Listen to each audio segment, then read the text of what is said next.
Bon, avant qu'on aille un petit peu plus loin, je pense que maintenant il va falloir qu'on touche au serveur, puisque là, jusque-là, on va juste récupérer voilà, des posts sur une API qui n'est pas la nôtre. Moi, ce que je voudrais maintenant, c'est qu'on fasse des requêtes au serveur et qu'on en profite pour envoyer le token et qu'on fasse une vérification sur notre serveur pour voir si le token est bon. Donc, on va tout de suite aller ouvrir notre serveur ici et on va l'ouvrir ici. Alors, voilà notre serveur. De mémoire, on avait un package.json qui contient ok, un script dev, donc on va faire npm run dev.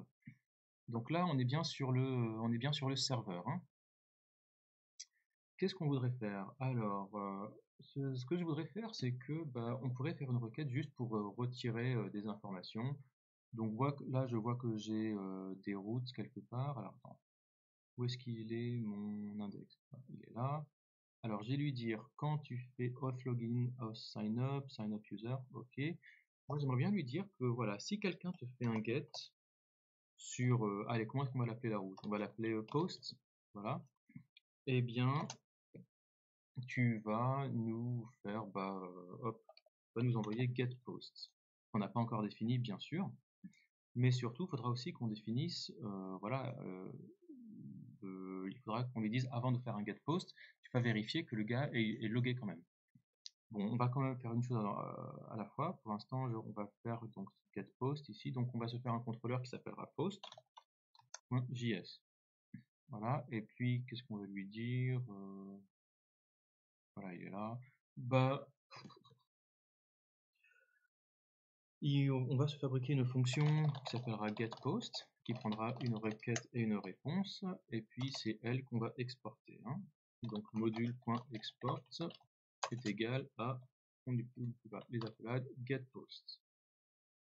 Alors qu'est-ce qu'on voudrait qu'elle fasse, cette fonction getPost? Voilà, juste, elle nous renvoie juste, voilà, quelques informations. Alors de quoi on aura besoin comme information? Alors si je regarde sur le site web, on aura besoin d'une image, d'un title, d'un texte. Est-ce qu'il y aura même besoin d'un title? Allez, on va dire qu'il va nous renvoyer. On va se fabriquer un faux objet, hein, pour l'instant. Euh, Tiens, on va le faire. Hop. Const post1 est égal à user. Je pense que ce sera une adresse mail, hein, puisque de toute façon, on a dit chez nous que on s'enregistrait avec une adresse mail. Voilà, il y aura un title. Allez, on va dire qu'il y aura un title, hein, qui sera my first post.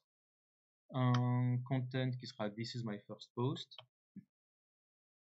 Alors, est-ce que on mettra... Eh oui. On aura peut-être besoin de mettre des commentaires un peu plus tard. Écoutez, on fera les commentaires un peu plus tard, hein. Ok. Bon, const post 1, puis vous savez quoi? Je vais en faire... on va faire un 2 et un 3 aussi, hein. 2, et puis 3. Et puis hop. Ça va être second, et puis ça va être third. Très bien. Alors, qu'est-ce qu'on voudrait qu'on fasse dans la fonction getPost? On va dire que la fonction getPost, tout simplement, elle va nous renvoyer une array avec les 3 posts. C'est tout ce qu'elle va faire. Alors allons-y, on va redémarrer le serveur, puisque je ne sais pas pourquoi, mais il a craché, on dirait. Ah oui, il a craché parce qu'il ne connaît pas encore getPost, hein, donc je vais faire contrôle point virgule et puis add import. Là, on est bon. Ah tiens, pourquoi il n'est pas content? Ah, adresse in use, le port 3000 est déjà utilisé. Ah ouais, c'est bizarre. Hop, non. Serge, il y a déjà quelque chose qui tourne sur le port 3000, c'est bizarre. Est-ce que j'ai... Ah oui, effectivement, j'avais déjà mon serveur qui tournait dans le bac, là. Ok, bon, hop, je vais le... Ok, très bien, donc je vais tuer ça et le relancer. Donc là, quand on fait un get sur post... Ah putain, 3000, c'est quoi le problème là? Adresse in use. Ok. Bon, il m'énerve. Écoutez, je vais juste mettre 3001. Voilà. Voilà, donc là ça marche. Et puis moi sur le front là, du coup, je vais lui dire aussi d'aller écouter sur le port 3001. Heureusement, on avait mis ça dans les variables d'environnement, donc on va passer le 3000 à 3001. Qu'est-ce qu'on va lui dire maintenant? On va lui dire de faire une requête. Alors, au lieu de l'URL, maintenant, ce sera plus JSON placeholder machin, ce sera... Alors, si je regarde le login, on avait déjà fait un truc, hein, ça. Au niveau du fetch, on avait fait un truc pas moche, voilà. Notre URL, c'était ça.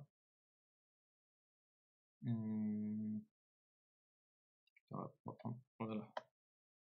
Voici notre URL, on va la remplacer là, ici. Donc vite serveur adresse, donc c'est notre localhost machin. Vite serveur port, donc c'est 3001. Et puis là, ça va pas être auth login, ça va être /posts.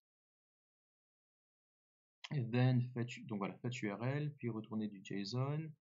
Puis tu me stores tous les posts voilà, en local. Tu nous fais un petit console log des 3 posts. S'il y a un problème, tu nous le logs. Voilà. Et tu nous fais autant de cards qu'il y a de posts. Est-ce que ça marcherait? Allez, go. Alors, vite server address is not defined at proxy mounted. Ok, ça c'est pas bien. Comment ça se fait que nous, notre vite server address, lui, il marche pas? Ah. Ok, donc comment ça se fait que dans l'autre on avait réussi à le voir? Ah d'accord, j'avais fait comme ça, ok. Donc, hop, no. Voilà, on avait effectivement besoin de les importer depuis nos variables d'environnement qui sont ici. Et pour ceux qui n'ont pas suivi, je vous rappelle que dans View, on ne fait pas process.env, on fait import.meta.env. Ne me demandez pas pourquoi, c'était dans la doc. Hein. Moi, j'ai juste suivi. Ok, on y retourne. On recharge. Ok, 404 not found, localhost post 3000 post. Ok, donc là, en fait, il est en train de chercher à faire un get sur le port 3000, alors que moi, je lui ai pourtant dit d'aller sur le port 3001. C'est intéressant, pourquoi est-ce qu'il le fait toujours sur le port 3000 et pas 3001? Vite serveur port, si je regarde, normalement il est dans le point env, et là je vois bien que c'est 3001. Je vais faire un CTRL SHIFT F 3000 et voir s'il me reste un 3000 quelque part. Non. Alors j'ai touché aux variables d'environnement, je pense que ce serait un peu plus sûr de tuer le serveur et de le relancer. Voilà, et maintenant on va lui redemander de se recharger. Normalement, il va passer de 3000 à 3001. Voilà. Bien, donc là c'est parfait. Donc on a reçu 3 posts, et donc vu qu'on a reçu 3 posts, voilà, le target il est là, et bien il nous a fait 3 cards. Alors sachant que ces cards pour l'instant ne contiennent rien avec les posts, hein, juste on lui a dit si tu reçois 3, tu nous en fais 3, et on ne fait aucun lien entre les autres. Tiens, je vois ce petit ce point là, ça vient du LI je crois. Ouais, du coup on n'a peut-être pas besoin de faire des LI. Peut-être qu'on pourrait mettre ça. Est-ce qu'on est obligé de mettre quelque chose? Tiens, je vais enlever ça pour voir. Est-ce que je suis obligé de mettre? Non, je suis. Ok. Bah écoutez, on va mettre une div hein, à la place. Voilà. Bon, on y est presque. Maintenant, ce serait bien aussi que dans nos posts aussi on ait une URL. Oui, attendez, je vais rajouter quand même une URL là dans les posts. Et puis voilà. Donc pour chacun de ceux-là, on va mettre URL http://my fake url.jpeg. Voilà. Vous savez quoi même, on pourrait peut-être même mettre des vraies URL, puisque là, moi, comment est-ce que j'ai fait ici là? J'étais allé faire du pixum. Ouais, on pourrait essayer de faire pareil. Hop, pixum, où est-ce qu'il est mon pixum?